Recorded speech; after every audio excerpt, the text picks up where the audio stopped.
Suci kota Mekah, hari yang mulia penuh saada. Assalamualaikum, salam sejahtera. Kami kembali dalam program Cawanteh. Saya Gaddafi Musli dan hari ini kita akan membincangkan mengenai isu ataupun pengertian Maulidur Rasul. Tajuk kita hari ini pengertian Maulidur Rasul. Bersama kita Ustaz Ahmad Fauzan Yahya, pendakwah bebas, dan kita akan membincangkan mengenai isu ini dengan lebih lanjut, insya-Allah Ustaz. Jadi terima kasih Ustaz kerana sudi bersama dengan kita hari ini. Jadi Ustaz boleh bagi sedikit maklumat itu apa itu Maulidur Rasul Ustaz? Ya, bismillahirrahmanirrahim. Alhamdulillahirabbil alamin wassalatu wassalamu ala asyrafil anbiya'i wal mursalin wa ala alihi washabihi ajmain amma ba'd. Dia soal Maulidur Rasul ni kalau kita lihat bila masuk bulan Rabiul Awal, masyarakat mula sibuk menceritakan soal atau lebih kita namakan dalam istilah Maulidur Rasul tu, kalau nak senang cerita lebih kepada birthday lah. Kan, birthday ataupun hari keputeraan, hari ulang tahun. Kita bicara soal khusus di masyarakat Malaysia lah. Bila sebut soal Maulidur Rasul ni, ia dapat dilihat kesan pada bulan Rabiul Awal.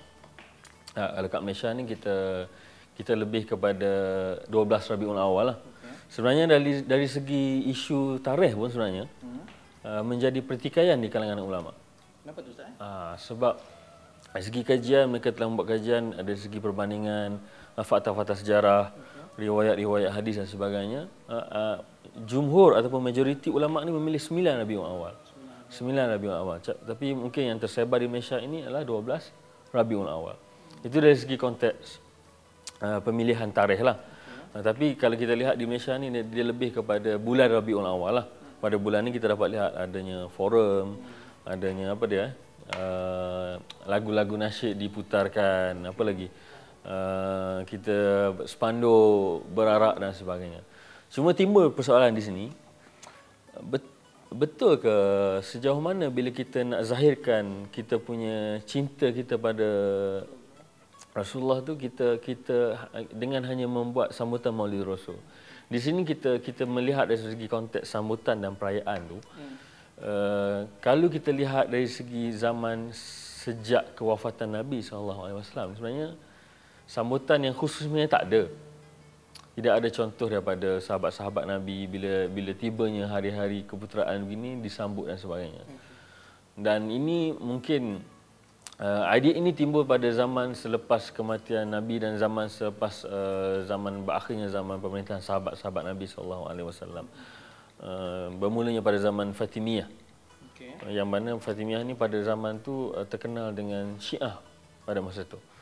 Macam Syiah ni dia terlalu mengagungkan Ahlul Bait dengan rasa cintanya dan sebagainya. Tapi dalam cuba dia nak menzahirkan cinta tu kerana lebih kepada macam melampau. Sebab dalam hadis Nabi SAW, Nabi pun ingatkan sendiri kepada kita, la tatruni, jangan kamu memuja-muja aku. Kama aftratin an-Nasara Isa bin Maryam. Sebagaimana kita lihat orang Nasrani mengagung-agungkan, memuja Isa anak Maryam. Jadi sebenarnya kalau boleh kita cuba membuat satu anjakan paradigma dalam konteks kita hendak menzahirkan cinta kita pada Nabi Muhammad SAW ni bukan hanya pada bulan Rabiul Awal. Sepatutnya cinta ni maksudnya pada setiap hari. Bagaimana? Dengan cara ialah mengikut sunnah Nabi SAW. Adakah maknanya sambutan Maulidur Rasul ni seperti mana yang Ustaz quote daripada hadis tadi, Nabi sendiri tidak mahu dirinya diagung-agungkan sambutan Maulidur Rasul ni. Jadi macam mana agaknya sambutan yang paling sesuai? Bukan sambutan lah, maksud saya bagaimana caranya kita menzahirkan. Okey, saya secara peribadi, kalau kita lihat secara peribadi ataupun melihat daripada dalil-dalil yang ada daripada segi Quran dan sunnah Nabi sendiri, bila kita soal sambutan dan perayaan, saya suka petik daripada hadis Nabi SAW ketika Nabi melalui kaum Ansar, kan, lepas Nabi hijrah tu. Jadi Nabi tengok ada grup ni dia bermain ataupun dia merayakan sesuatu, dan Nabi kata, apa yang kamu buat ni, satu perayaan macam nampak meriah. Jadi kata mereka, inilah perayaan yang kami sambut pada zaman kami jahiliah dulu. Kata Nabi SAW, sesungguhnya Allah telah menggantikan bagi umat Islam dua saja perayaan, iaitu perayaan Aidul Fitri dan Aidul Adha. Cuma saya sedih di Malaysia sendiri kita lihat kita punya fenomena Maulidur Rasul ni hanya pada bulan tertentu dan pada hari tertentu. Especially pada bulan 12 Rabiul Awal tu mungkin ada yang pada hari itulah mungkin akan memakai tudung pada hari itu sahaja. Mungkin pada hari itu juga mungkin haram nak berkapa sebab Maulidur Rasul. Jadi ini jelas macam satu penghinaan pada sunnah Nabi SAW. Padahal Nabi sentiasa menyuruh kita mengikut sunnahnya pada dari semasa ke semasa. Saya tertarik dengan apa yang Ustaz kata tadi mengenai apa? Bila Maulidur Rasul baru pakai tudung. Memang ada Ustaz macam tu Bila bulan Rabiul Awal baru jangan kapal lah. Hari ni kita jangan kapal, kita hormat Rasulullah. Kenapa mentaliti macam tu Ustaz? Orang kata seolah-olah mengamalkan ajaran Islam pada hari-hari tertentu. Contoh dulu ramai tak suka nak pakai tudung sebab mungkin panas. Tapi sekarang ni tudung dah jadi macam fashion. Fashion itu bukan mereka memakai atas dasar akidah mereka bahawa itu bukan syariat Allah Subhanahu Wa Taala, tapi mereka memakai atas dasar mungkin atas dasar malu pada kawan-kawan.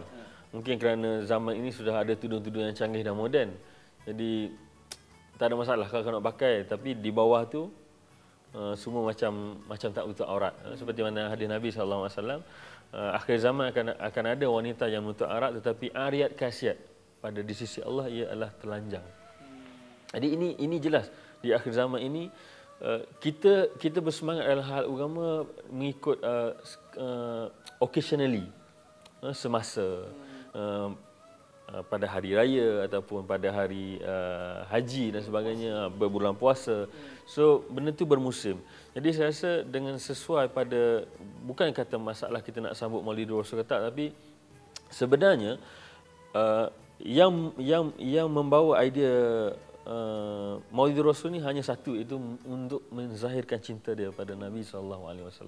Sebab itu saya rasa kalau kita betul-betul hendak mengikut apa yang digariskan oleh Nabi SAW, kita lihat bagaimana sahabat ni tidak ada orang boleh lawan cinta dia, melainkan cinta pada sahabat Nabi SAW. Tapi tidak ada pernah ada pada riwayat-riwayat yang lain bahawa ada mereka telah menyambut perayaan seperti begini, ataupun kita lihat macam di Malaysia kita buat perarakan keliling satu kampung, tapi pada hari itu lah, keesokan harinya kita bangkit dengan konsert dan sebagainya, dan kita lupa, kita hilang arah, kita mula enjoy sana sini. So saya rasa benda tu tak patut kita sebagai orang Islam yang percaya bahawa sunnah Nabi ini akan turun dan available sampai ke hari kiamat. Saya rasa ia perlu kita sebagai tanda cinta kita kepada Nabi SAW dengan mengikut sunnah Nabi ini dari hari ke hari. Jadi kesimpulannya Ustaz, walaupun bukan saja pada Rabiul Awal kita menzahirkan sayang kita kepada Rasulullah, namun tak salah kan kalau kita buat yang perarakan semua. Kalau kita lihat Maulidur Rasul ni, tema Maulidur Rasul, kalau kita lihat tema tahun ini, kalau tak silap saya persefahaman bahawa kesepakatan. Mungkin ini inisiatif yang dibawa oleh kerajaan ataupun masyarakat kerana melihat kepada masyarakat Malaysia yang agak mungkin dah terlalu jauh daripada sunnah Nabi SAW. Mungkin tarikh itu mungkin menjadi sebagai satu spark plug untuk kita merubah atau benda sebagainya. Cuma kita tak nak daripada zaman generasi ke generasi kita jadikan Maulid ini sebagai sekadar adat ataupun sebagai perayaan tahunan. Itu adalah salah sisi Islam. Sepatutnya ia jadikan sebagai tarikh Maulidur Rasul itu sebagai satu tarikh bahawa kita patut hayati sunnah Nabi seterusnya, hari ke hari, bulan ke bulan dan tahun ke tahun. Wallahualam. Terima kasih Ustaz kerana perbincangan kita pada hari ini. Jadi sekian saja program Secawanti dan harap penonton dapat mengambil iktibar dan juga teladan daripada apa yang kita bincangkan. Dan secara kesimpulannya Ustaz, kita boleh katakan bahawa bukan pada Maulidur Rasul saja kita menzahirkan rasa sayang kita kepada Rasulullah junjungan Nabi Muhammad SAW. Setiap hari kita jadikan sunnah itu sebagai amalan kehidupan kita. Dengan itu saya Grafi Musli untuk program Secawanti. Assalamualaikum dan salam sejahtera.